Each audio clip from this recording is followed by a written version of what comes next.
Kamusta? Welcome to my channel. In this video, we'll be diving into the basics of Tagalog greetings. Let's get started. First up, the most common greeting, Kamusta?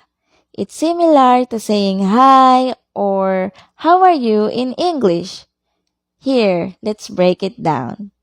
Ka, mus, ta. Kamusta? Easy, right?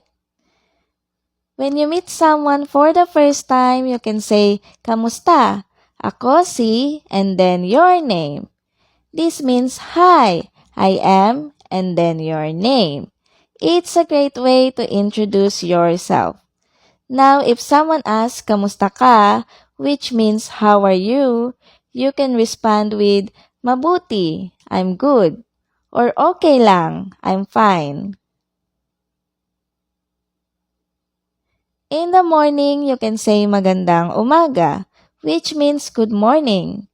For the afternoon, it's magandang hapon. And in the evening, magandang gabi. Let's practice. Magandang umaga, magandang umaga. Magandang hapon, magandang hapon.